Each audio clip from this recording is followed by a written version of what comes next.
Bonjour à tous, c'est le Killer qui vous parle pour une nouvelle review vidéo. Aujourd'hui consacrée à un ensemble de jeux Lego Ninjago sorti en 2016. Il s'agira de la référence en 1992, le Savage Mech, ou en français le robot de Ronin. Il contient 439 pièces et coûte la somme de 39,99 €. Il contient aussi donc un mode d'emploi que voici, que voilà. Donc le modèle principal, à savoir le mecha de Ronin, eh bien, se construit en une 130aine d'étapes, si je fais ça comme ça, voilà, comme ceci. Et puis pour le reste, après, eh bien sûr, vous avez l'habituel pub de seconde vague 2016 avec Call contre le retour des méchants, les différents sets disponibles, une pub pour le site, une pub pour le club, une pub pour le technique même, et enfin la liste des pièces sur 2 pages et la gagne avec un Lloyd qui, ma foi, n'est plus très récent. Il me semble qu'il date de 2012 celui-là. Donc voilà. En tout, 4 figurines dans ce set. Commençons donc par les gentils et commençons donc par une figurine qui est exclusive à ce modèle-là et qui est toute nouvelle. Alors, non pas le personnage, car effectivement le personnage on le connaît, c'est Ronin, mais Ronin qui nous revient avec une toute nouvelle armure spéciale Salvage Mech, je suppose. Alors, laissez-moi juste le temps, voilà, de vous montrer ça au mieux. Donc voilà à quoi ressemble notre Ronin Vague de 2016. Je vous rappelle que la première fois où est apparu Ronin, c'était en 2015, Vague 2. Là encore, donc ça fait un an qu'on n'a pas vu ce personnage-là. Et donc c'est plutôt cool de retrouver, d'autant plus que son imprimé est quand même de haute qualité. Comme vous pouvez le voir, vous noterez aussi les manches de couleurs différentes. Mais Ronin vient aussi donc avec un double fourreau d'épée, comme vous pouvez le voir, avec lame noire. La tête, on la connaît déjà, petite tête souriante, avec double imprimé, quitte à faire, et quitte à faire bandana. Ça par contre, ce n'est pas effectivement nouveau, il l'avait déjà en 2015 avec 2, si je ne dis pas de bêtises. Par contre, ce qui est nouveau, c'est qu'avant, il avait son chapeau, alors que là, maintenant, vous l'aurez avec sa coupe de cheveux. Donc un Ronin presque entièrement nouveau, comme vous pouvez le voir par rapport à sa première itération, et vraiment de qualité en termes d'imprimé. Donc ça déjà, c'est une bonne figurine et une bonne exclusivité pour ce modèle-là. Le second ninja n'est pas une exclusivité, effectivement, c'est la troisième fois qu'on la voit. Il s'agit de Nia, donc il a déjà apparu auparavant avec sa cagoule et non pas sa coupe de cheveux dans l'île de la Veuve du Tigre, ainsi que dans le Lighthouse Siege, donc tous les deux des modèles liés au sous-thème Skybound. Donc là, comme vous pouvez le voir, bien sûr, la différence, c'est qu'on l'a avec sa coupe de cheveux. Par contre, pour le reste, elle est toujours aussi complète, hein, double épaulette, enfin, double fourreau avec épaulette. Et d'ailleurs, voilà, je vous montre quand même, histoire de l'air de son uniforme. Mais toujours plaisant de voir Nia, même si pas la plus originale avec cette tenue-là. Et d'ailleurs, par contre, je rappelle que vous pouvez l'avoir en tenue vraiment Rise of the Villains dans la cave de Samurai X. Et enfin, on passe à deux autres figurines qui sont, elles, en fait, bien, uniques à ce modèle-là, car effectivement, il s'agit des méchants. Et les méchants, cette fois-ci, qui vont revenir, eh bien, ce sont les Skullkin, donc les squelettes de 2000. Excusez-moi, donc les squelettes, effectivement, de 2011. Et effectivement, eux, contrairement aux d'autres méchants, ils ne réapparaissent nulle part ailleurs. Donc si vous voulez du Skullkin, eh bien, il faudra obligatoirement passer par ce modèle-là. Et donc le premier, c'est Crazy, ou Crazy, hein, ça dépend comment vous l'appelez. Donc je vais quand même retirer l'arme. Donc là encore, l'arme, elle aussi, forcément, eh bien, est exclusive à ce modèle-là. Et donc, comme vous pouvez le voir, Crazy eh bien, a un nouvel imprimé de corps, car effectivement, auparavant, son pad était bleu et sans la marque des squelettes. Alors là, comme vous pouvez le voir, elle est rouge avec le logo du squelette. D'ailleurs, imprimé qui sera repris pour l'autre personnage. Aussi, la tête est un peu différente. Effectivement, elle a été retravaillée au niveau de l'œil et de la mâchoire, en tout cas des marques de la mâchoire. Et le chapeau, lui aussi, est totalement différent parce qu'à l'époque, en 2011, il était rouge et bleu, au lieu d'être rouge et noir comme c'est le cas ici. Voilà. Et donc ensuite, la seconde figurine, eh bien, elle, il s'agit de Fragjo. Et donc, aussi noter quand même que Crazy est quand même une figurine qui était assez rare à l'époque des gens de parce qu'effectivement, elle était disponible uniquement dans le Dragon de glace, ainsi que, eh bien, en toupie. Donc, ça fait quand même plaisir de retrouver cette figurine-là qui était déjà à l'époque, au final, peu exploitée. Et enfin, donc, la seconde figurine, eh bien, c'est Fragjo. Et là encore, comme on parle, donc, il a même imprimé de corps, par contre, il a lui aussi un nouvel imprimé de tête, avec les mêmes nuances, hein, contour de mâchoire un peu différent, œil dessiné un peu de façon différente, voilà, avec un imprimé arrière. Et il revient avec son chapeau, qu'il avait déjà d'ailleurs dans le set du Dragon de Foudre, à l'époque. Voilà, et il vient sans arme. Quoique je dise ça, mais c'est pas entièrement vrai, car effectivement, eh bien, il vient bien avec une arme, qui est notre première construction, il s'agit du robot Skullkin. Donc effectivement, nos squelettes auront eux aussi le droit à leur méca, même si Compower bien plus petit que celui de Ronin. Donc la construction se fait sur une plaque 2x6, et puis dessus justement on va caser des accroches pour les jambes et pour les bras avec des ball joints.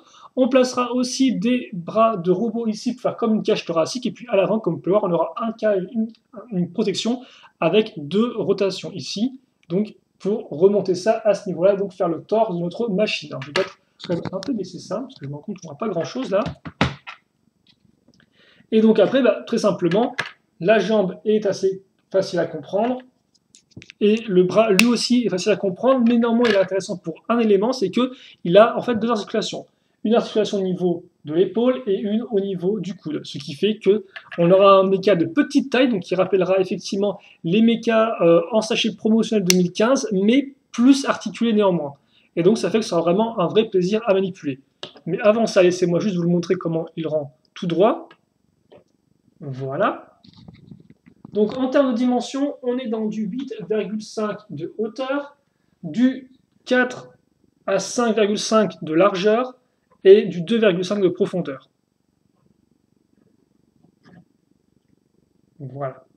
Et donc par rapport à la figurine, comme par, il faut quand même une bonne petite taille, il faut au moins le double de taille. On ouvre ça, on écarte un peu ces pièces-là, et puis après on n'a plus qu'à les refermer. On va lever juste un peu les bras. Voilà, comme ceci. Et on referme. Donc comme on peut voir, il y a presque que la tête qui ressort, ce qui fait qu'on a vraiment l'impression d'avoir plus à faire une sorte d'exo-armure que vraiment un méca, un robot à part entière. Voilà. Et donc en termes d'articulation, comme je disais, vous avez du ball joint ici et là, ce qui vous permet de faire des poses assez dynamiques. Et effectivement, le fait qu'on ait une double articulation au niveau du bras vous permet bien d'avoir des poses vraiment plus dynamiques que ce qu'on pourrait avoir d'habitude. Comme on peut le voir, voilà, par exemple ici, on va peut-être comme ceci. Et donc, si vous le passez, prenez juste le temps de le faire, vous pourrez avoir le personnage qui tient suffisamment bien. Donc vraiment une bonne surprise que ce robot Skullkin qui, selon moi, rend vraiment bien, aussi bien en termes de construction qu'en termes d'articulation. C'est vraiment un chouette concept, je pense, à réutiliser que ces mechas un peu plus petits, presque exo-armure, mais qui peuvent honnêtement très bien rendre. Et donc maintenant, justement, on passe à une toute échelle avec le robot ou le mec de Ronin, qui est beaucoup plus massif forcément. Ça veut dire avec le corps tout de suite, qui est ici. Donc un corps, ma foi, assez simple, comme on peut voir, parce qu'il reprend le classique construction de bas en haut, avec en plus des pièces avec ce nom sur les côtés, ce qui nous permettra d'avoir des grosses plaques justement sur les côtés, afin de renforcer la base du corps. Vous noterez aussi la présence d'extensions de toupie.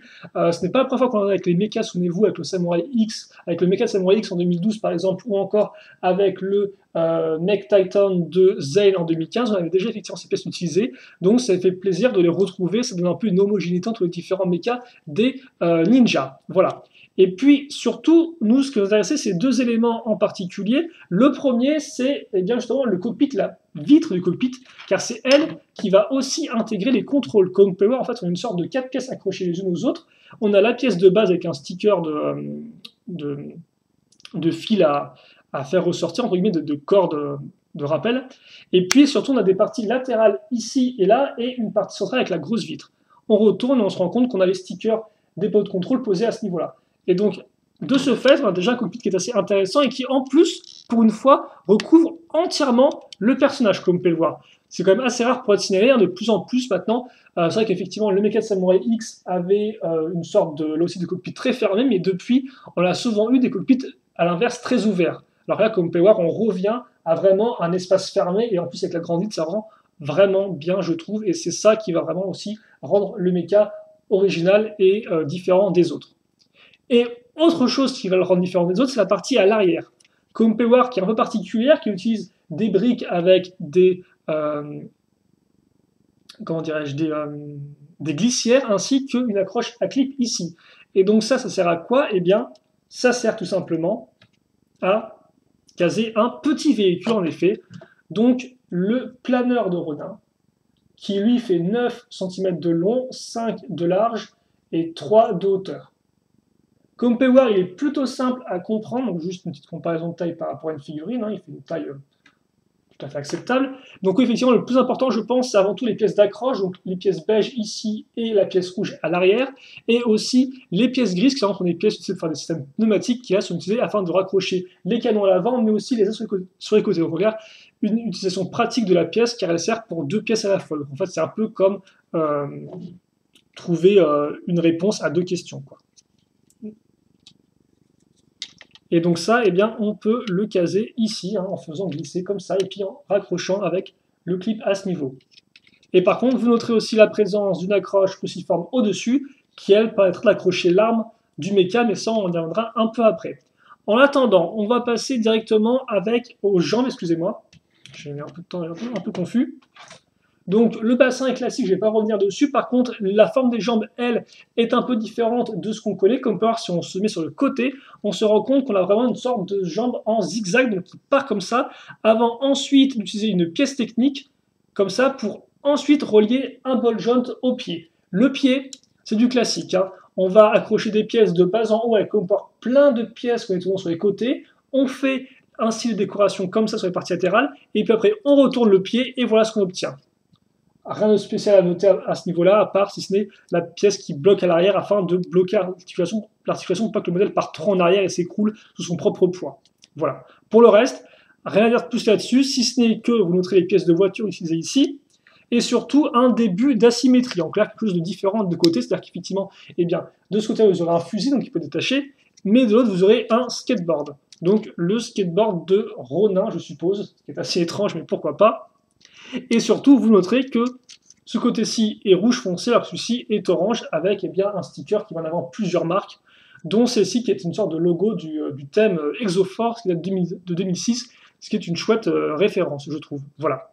Mais hormis ça, les deux parties sont similaires. Ce qui sera beaucoup moins le cas, effectivement, au niveau des bras, qui eux seront plus différents. Et d'ailleurs, les bras qu'on va voir tout de suite. Donc voilà, on peut voir, on va un peu équilibrer notre modèle, mais bon, on aura le temps d'y revenir après. On va commencer d'abord avec le bras gauche. Donc le bras gauche, effectivement, qui aura cette partie-là qui reviendra presque telle qu'elle sur le bras droit. Donc comme vous pouvez voir ici, on aura l'exception d'avoir une sorte de lance-roquette, enfin, je suppose que ça sert pour représenter ça, avec ici, un cristal doré et une saucisse. Et donc comme vous pouvez voir, du fait de l'articulation ball joint plus pivot, vous pouvez pivoter dans le sens que vous voulez. Voilà. Ensuite, vous avez l'articulation charnière au niveau du coude, donc comme on peut voir qui est assez articulée, hein, que vous pouvez vraiment la remonter assez loin, même si justement du fait de la pièce utilisée ici, comme vous pouvez voir, on a déjà un angle, donc ça fait que le bras ne sera jamais vraiment tout droit. Et puis après, au bout, vous aurez donc une partie orange avec un lance-filet. Tout simplement parce que le filet est pris entre deux pièces qui servent à faire le projectile. Voilà, ni plus ni moins. Et l'autre, effectivement, est un système de lanceur normal. Il y a juste un tenant. Et donc le bras droit, comme vous pouvez le voir, qui certes reprend la partie ici, sauf que là, on aura complètement différent un lanceur ainsi qu'une main.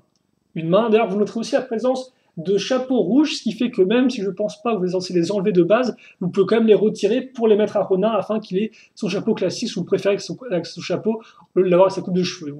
Donc vous avez le meilleur des deux mondes ainsi. Et puis comme vous pouvez voir, vous avez une accroche au niveau de la main qui permet d'accrocher l'arme. L'arme est un arc fait très simplement avec des grosses pièces de figurines d'action.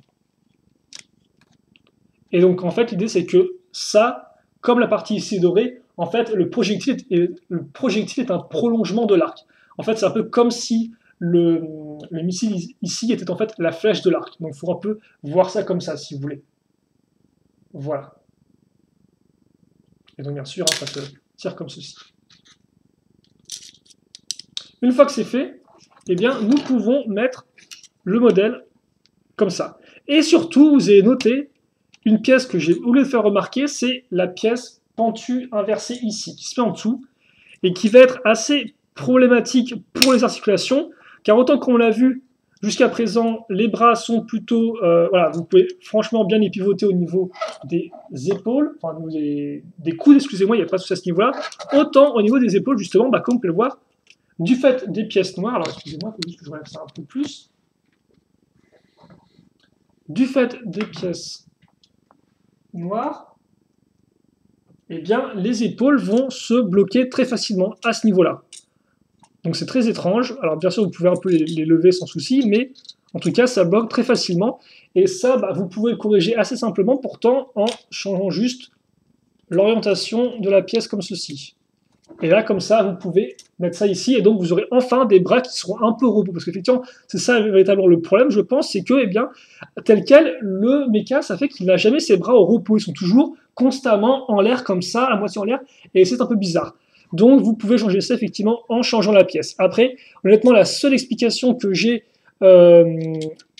pourquoi ils ont mis la pièce dans ce sens-là et ce qui en plus bloque l'articulation, eh bien je pense que c'est une question peut-être de forme.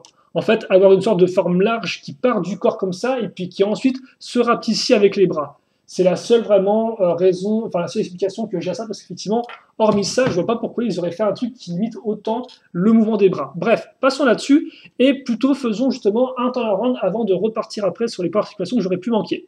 Donc en termes de taille, il fait 20 cm de haut, 6 de largeur pour le corps, 12 de largeur pour les jambes et 20 de largeur d'une main à l'autre. Enfin, il fait 7 cm de profondeur. Voilà. Et donc justement, comme je vous l'ai dit, en termes de mécanisme, vous pouvez mettre l'arc à l'arrière, ici, et replier d'ailleurs cette partie-là, comme ça prend moins de place.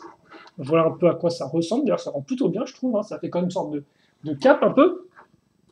Et puis après, vous pouvez bien sûr aussi pivoter le corps comme ceci, sans grand souci, même si comme on peut voir, ça bloque à ce niveau-là du fait du réacteur qui est en dessous.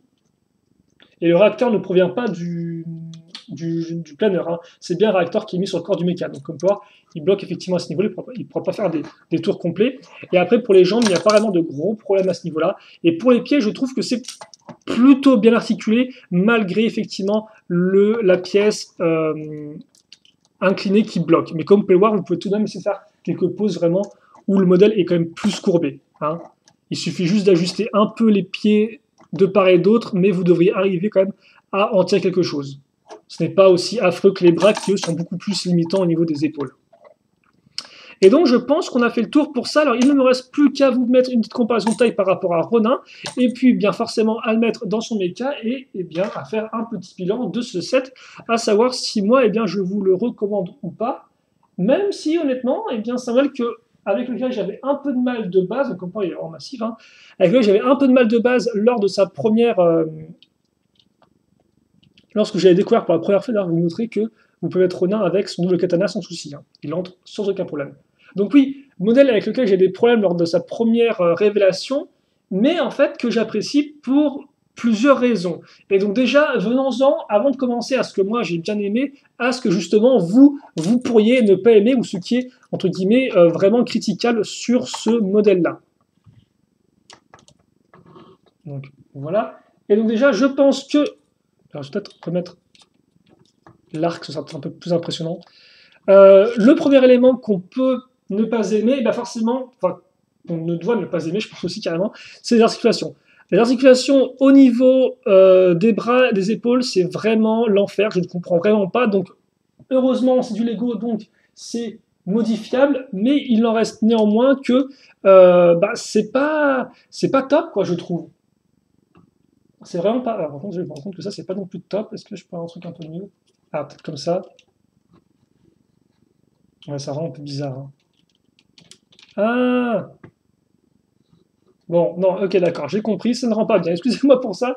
Mon bilan commence très bien, mais donc oui, premier point effectivement qui peut être un peu négatif, ce sont les articulations qui sont assez dommageables. Elles sont corrigeables pour les bras, par contre, effectivement, pour les pieds, ça restera tout de même un problème pour certaines poses, malgré le fait que vous puissiez un peu passer autour, un peu contourner ces problèmes-là en bougeant un peu les pièces comme vous sentez. Ensuite, le second problème, je pense, pour certains, ça va être le schéma de couleur et la forme. En effet, il est une forme assez particulière et qui plus est un schéma de couleur qui, avec son mix de orange, de rouge foncé, de marron, pourra déplaire à certains. Idem pour ce côté un peu justement fait de bric-à-brac, qui est d'ailleurs assez présent aussi sur les enfin sur les machines de Nia. Ici, voilà. Effectivement, ce côté bric-à-brac qui pourra en déplaire à certains. C'est pas un mock, par exemple, aussi propre, un mecha, excusez-moi, aussi propre que l'était, par exemple, le mecha de Titan, le Titan Mech, excusez-moi, encore, de Zane en 2015, vague 2. Donc effectivement, ce côté pourra déplaire parce qu'il est vraiment, je pense, assez particulier en termes de design. Néanmoins, moi, personnellement, je l'apprécie beaucoup parce que je trouve que c'est ça, justement, qui fait son originalité. Ensuite, le troisième point qui est un peu négligeable, c'est l'arc.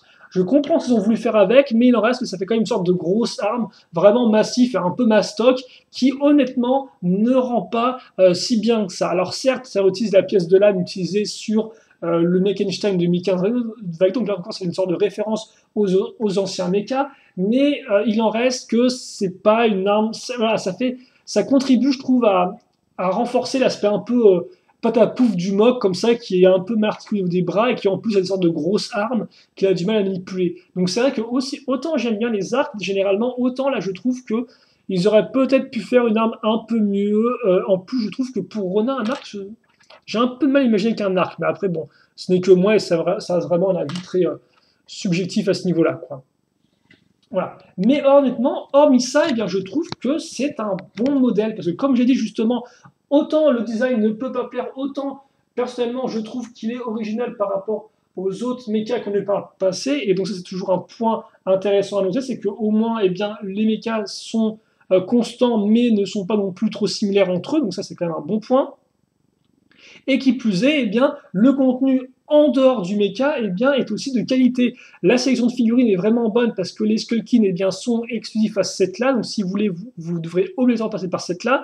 Ronin, avec cette nouvelle tenue, est vraiment cool et en plus, ça vous permet d'avoir un peu moins cher que dans le Ronin Rex qui coûtait 50 € à l'époque, si je dis pas de bêtises. Nia reste toujours agréable à avoir, je trouve, même si bon, voilà, sa troisième apparition, c'est pas non plus extrêmement novateur. Et surtout, le mecha des squelettes est honnêtement super efficace. On pourrait croire que c'est un petit modèle comme ça, sans trop d'ambition, mais non, honnêtement, il rend bien, il est bien designé, et donc c'est pour ça que, honnêtement, voilà, malgré ces problèmes d'articulation et ces petits problèmes qui entachent un peu le modèle, eh bien moi je trouve que le Salvage Mech, eh bien c'est un bon modèle, selon moi. C'est vraiment un bon modèle qui arrive à renouveler le mecha, qui fait un modèle de plus pour Ronin, qui reste quand même un personnage qui monte dans la série et dans l'histoire, et donc honnêtement, ça fait aussi une petite brise d'air frais, parce que c'est vrai qu'on a Rise of the Villains reste avant tout une vague avant tout centrée sur les ninjas et leurs véhicules. Et donc là, avoir au final eh bien, un véhicule qui fait partie du côté des gentils, mais qui n'est pas non plus entièrement 100% ninja, eh bien, ça reste agréable. Donc c'est pour ça que oui, eh bien, je peux vous conseiller ce modèle-là. En tout cas, moi, je l'ai apprécié, j'ai été agréablement surpris.